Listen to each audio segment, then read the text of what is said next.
12 shots, 7 on target, and converted into 4 goals.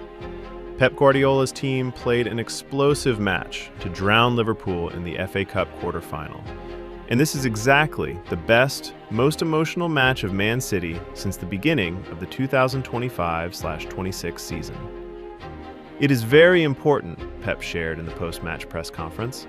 The Spanish captain aimed at this season's FA Cup quarter-final with the mindset of having to win to create a record of 8 consecutive appearances in the semi-finals of the competition.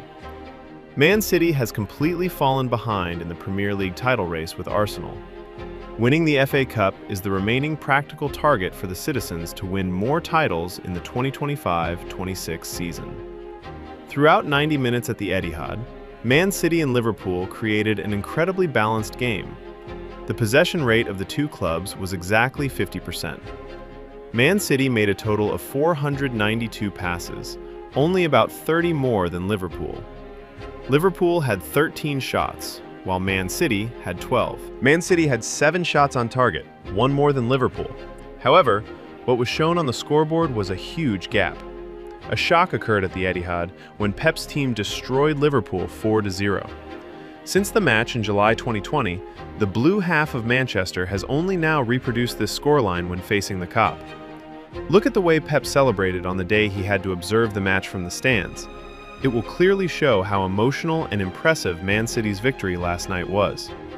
That was truly a big match between two clubs that understand each other too well, playing tit-for-tat on every meter of grass. Man City did not completely overwhelm Liverpool in terms of gameplay, and what Pep's students had was coldness in every scoring moment. Haaland made no mistake when stepping up to the penalty spot. After that, it was still Haaland with a situation of running in and heading magnificently after receiving a difficult pass from Semenyo. Everything completely collapsed for Liverpool when Semenyo performed an impressive lob to score and raised the score to 3-0. And in the finishing blow of Man City, Haaland only needed to finish into the empty net. From a statistical perspective, with 7 shots on target, Man City was predicted to score about 3.3 goals. Pep's students did much better than that when the shots of Haaland and Semenyo had sharpness, especially Haaland's header in the goal that raised the score to 2-0.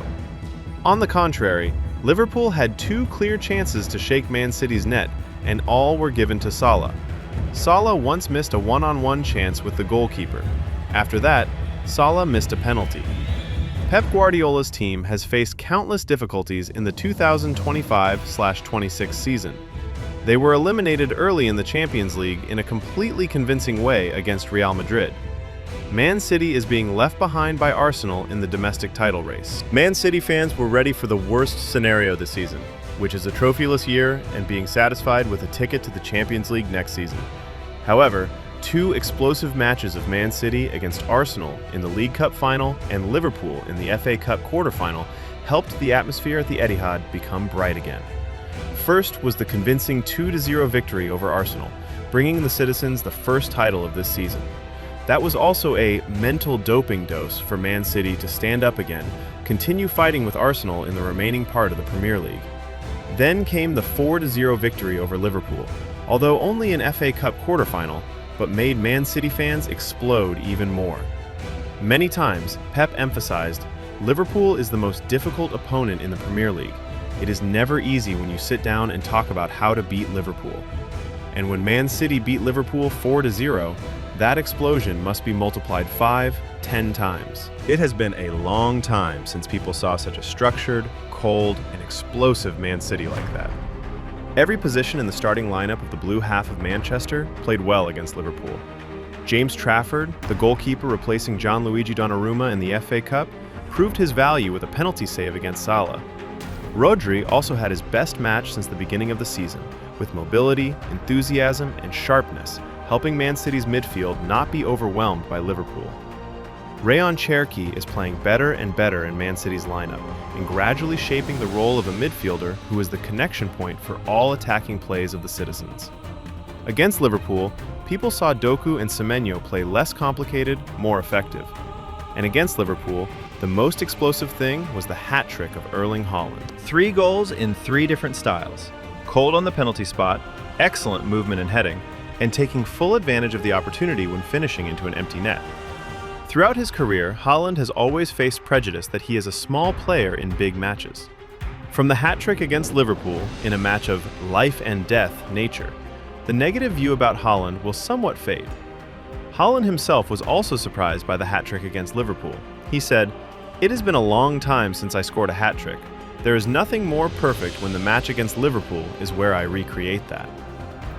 Truly crazy, Pep's assistant Leinders of Man City emphasized when talking about Haaland's second goal against Liverpool. The magnificent header from Haaland is exactly the summary of Man City's victory over Liverpool. It happened too fast and too precise. From the moment Cherki released the ball for Semenyo to run down, then Semenyo crossed, and Haaland rushed in to create the contact point, steering the ball that made the Liverpool goalkeeper unable to do anything. A completely different version of Man City under Pep's era is gradually forming. It is not necessarily the style of completely controlling the ball, with possession fluctuating at 65 to 70%. Man City now attacks based on the inspiration of high-speed players and plays directly, which are Doku, Semenyo, and Haaland. The reality is that Man City has changed its playing style since the beginning of the season, and the 4-0 victory over Liverpool is when Pep's students showed that style most clearly. This is the most difficult season of Pep since taking over Man City. After peak years, flourishing on the feet of Kevin De Bruyne and many other pillars of the citizens, Pep now has to face the difficult scenario of breaking many things and rebuilding the club. Man City went through the first half of the 2025/26 season full of difficulties, with a fluctuating squad and many key players declining in form. The closer to the end of the season, the better Man City plays. This is the result of new signings like Semenyo integrating quickly. Contracts from the summer of 2025, like Cherki, begin to integrate with the playing style and identity of Man City. Rodri also gradually regains his original form after nearly a season drifting due to the aftermath of injury. More importantly, Pep still has anchors who know how to shine and lead the club through difficulties, like Haaland, Bernardo Silva. When Man City enters a rebuilding process, they can lose in a long season, but entering a cup match, each team only has 90 minutes to give all their ability. It is a match of bravery, experience, class, and star moments. Man City may have squad fluctuations, but the brain of Pep Guardiola is still there. 2 victories of Man City against Arsenal and Liverpool in cup competitions have proven that very clearly. The bravery of Man City in do-or-die matches is still number 1 in England at present, and the tactical approach of Pep Guardiola is still at a different level compared to colleagues like Mikel Arteta, Arne Slot. After the destructive victory over Liverpool, Man City proudly entered the FA Cup semi-final. Exactly as Pep wished, the citizens officially wrote their name into history as the team with the longest streak of reaching FA Cup semi-finals. And by eliminating Liverpool from the competition, Man City themselves widened the path leading to the next title in the 2025-26 season. Everything becomes more favorable for Man City when Arsenal fell on Southampton's ground. The biggest opponent of Man City on the journey to conquer the FA Cup title now is only Chelsea. The remaining representatives are Southampton and one of the 2 teams in the match between Leeds United and West Ham. With a club like Man City under Pep Guardiola, winning the FA Cup and the League Cup has never been the top priority. However, in the context of the 2025/26 season, this is still an achievement that helps the Etihad team be somewhat comforted in case they cannot turn the situation around in the Premier League title race with Arsenal. On the Premier League standings, Man City is currently 9 points behind Arsenal and still has 1 match in hand. In the best scenario for Pep Guardiola's team, they will win the postponed match and take all 3 points when hosting Arsenal at home. At that time, Man City will reduce the gap with Arsenal to only 3 points. Man City's goal difference is at a disadvantage compared to Arsenal. The citizens will need their opponent to slip up 2 more matches to officially catch up to the top position, with the sufficient condition that they must win all remaining rounds. This is a very difficult scenario to happen for Man City, but hope still remains. In the current situation, Arsenal is the team under more pressure than Man City. The schedule will favor Pep Guardiola's team. While Arsenal has to strain mentally for midweek matches in the Champions League, Man City will be more comfortable distributing strength for the Premier League and FA Cup. In the next 2 rounds in the Premier League, the blue half of Manchester will face Chelsea and Arsenal respectively. If Man City wins those 2 matches, the chance for them to overthrow Arsenal will be clearer.